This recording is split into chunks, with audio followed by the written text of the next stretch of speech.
All right, let's talk about the Pittsburgh Steelers here for a little bit. Look, obviously the Steelers are going to make a lot of big-time moves this offseason. They already made one. Arthur Smith is the new offensive coordinator for Pittsburgh. There's a lot of things to like about Arthur Smith. There's a few things to really not like about Arthur Smith, but he is the OC going forward. Next order of business is, of course, the quarterback position for the Pittsburgh Steelers. Who are they going to bring in to potentially compete with Kenny Pickett, who, by all reports, looks like he's not going to be the long-term or short-term answer at quarterback for Pittsburgh going forward.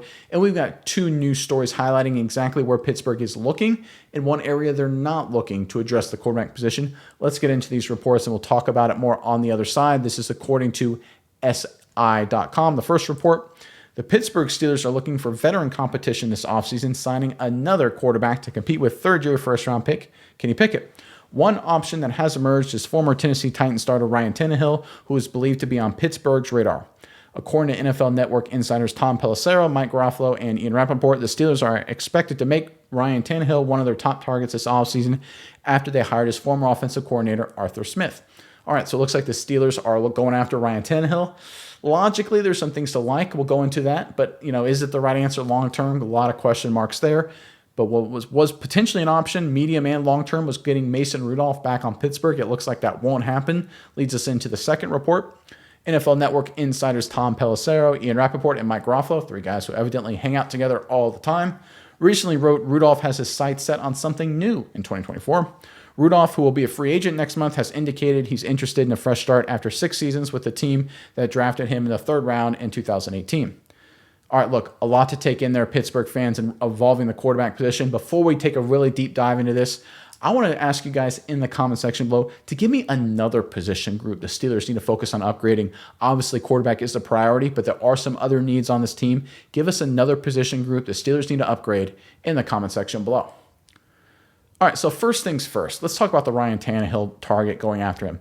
It makes logical, rational sense from a very basic perspective, right? Tannehill statistically, in all the statistics that matter, is better than Kenny Pickett. Obviously, Pickett has a smaller sample size, but Tannehill has better numbers. He's been a better performer comparing his career, again, more games, but still, than Pickett. Touchdown to interception ratio, 2-to-1 for Tannehill. Pickett's is 1-to-1, 13-to-13, not so great.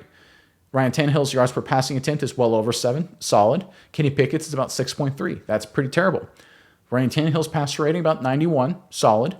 Kenny Pickett's about 78. That's not very good in today's NFL. So Ryan Tannehill statistically is a better upgrade than Kenny Pickett. He's won playoff games. He made a run to an AFC championship game, and he has a very good working relationship with the new offensive coordinator. Ryan Tannehill has also had a lot of success against the Kansas City Chiefs and Patrick Mahomes, the still big dogs, not just in the AFC, but the entire NFL world. So you can see the logic behind going after Ryan Tannehill. Plus, you consider the fact the Steelers they don't have any cap space. They're in the red, $16 million in cap space right now. So they don't have a lot of cap dollars to make a big move anyway at quarterback. So it makes sense, logically, rationally, to go after Ryan Tannehill. Except there's a problem in Pittsburgh. The Pittsburgh Steelers just seem to be laser focused on how can we get from 10 wins to 11 wins, how we can get from 8 wins to 9 wins, how we can get from 9 wins to 10 wins.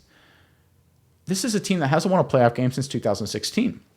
Their last 3 playoff appearances have ended up in double-digit defeats. The Pittsburgh Steelers have become a team that sneaks into the playoffs as kind of a feel-good. Hey, they snuck in. Wow, good job for them. What an effort to get into the playoffs only to get bounced in the first round every single time, usually by a blowout. The last 3 games have been blowouts. That's not the Pittsburgh Steelers that they should be. That's not the way the Pittsburgh Steelers historically have been, going back to the Chuck Noll days of the early 1970s, late 1960s. The Steelers are a team in every decade that makes numerous deep playoff runs and usually wins titles. But the Steelers, their organization, they're so laser-like focused on consistency that they're now stuck in a rut of being consistently above average. And that's not going to win you Super Bowls. Ryan Tannehill may upgrade your roster. I think he probably will, certainly over Kenny Pickett. I honestly think he's even a better player than Mason Rudolph. But I think Rudolph's probably a little bit better than Pickett. But irregardless, all 3 of those guys, are they winning you a Super Bowl? Are they getting you to a Super Bowl? If you have any one of those 3, Pickett, Rudolph, Tannehill, are you the best quarterback room in your division? No. Bengals, Burrow, they're better. Ravens, Jackson, they're better. Heck, the Browns with Deshaun Watson, if he gets his head together, he's probably better. There are 10, 11, potentially 12 other quarterback rooms in the AFC alone that could be better than the Pittsburgh Steelers, even if they get Ryan Tannehill. And that's a huge problem. You can't win the Super Bowls like that. You can't make deep playoff runs like that. And the history of the Pittsburgh Steelers show that. If we go back to the early 2000s, they made the playoffs with Tommy Maddox. Right in 2002, they won a playoff game, I believe. 2 years later, what are they doing? Middle of the first round. They're drafting Ben Roethlisberger. Right? Because they knew that Maddox wasn't the guy to take them back to the conference championship game, to take them back to the Super Bowl where they wanted to go. They made that move. And the Steelers aren't alone. The Chiefs did that. The Chiefs were winning games with Alex Smith. He's not the guy to take us there. We're going to go up and get Patrick Mahomes. The Ravens, Lamar Jackson did that. The Bills, Josh Allen did that. Right? That's the way to be successful in today's NFL. You can also tank. You can be like the Bengals and be terrible. The Dolphins and be terrible. And walk into your franchise quarterback that way. The Jaguars, same way. Texans. But I really don't like tanking. It doesn't always work. You ask the New York Jets how that worked out for them. Ask the Chicago Bears how's it worked out for them. Not very well so far. So the strategy the Steelers have to take is one they've used and one the smarter teams in football right now use, is they aggressively go after their quarterback and quarterback deep draft classes. The 2024 draft class is incredibly deep. 2025 and 2026, looking out in the future, it's early. They look very, very light. Very similar to 2022, Pickett's draft class that has so far looked like a total disaster. Pickett, on his way out. Malik Willis, never really did anything. Matt Corral, total bust. And Desmond Ridder on his way out in Atlanta in terms of being a starting quarterback. Now is the time to be aggressive. And the Steelers actually have an opportunity. There are reports that the New England Patriots at number 3 are considering going veteran quarterback this offseason. The Patriots have the cap space to do it, so they'd be looking to trade back. You're telling me the Steelers can't call up the New England Patriots and say, we'll give you first and second round this year, first and third next year. You'll probably have to throw in a Deontay Johnson. That stings, I know, but you'll throw those picks in there. Very, very similar. Trades like that have happened. That's a similar size as the Bears-Panthers trade last year. And then you move up to number 3, and you either get Drake May or Jane Daniels. You get your potentially next Big Ben. You get your Mahomes, your Josh Allen, your Joe Burrow, whatever it may be. You get your guy. Is it a guaranteed success? No, of course not. The only thing that's guaranteed, though, for you to not succeed, Pittsburgh, is to keep doing what you're doing. It's to stick with Kenny Pickett. It's to re-sign Mason Rudolph. It's to sign a guy like Ryan Tannehill. The result will be the same. The Steelers will probably make the playoffs. They'll lose in the wild card round. Maybe they'll get lucky and win one playoff game and then lose by 20 in this divisional round.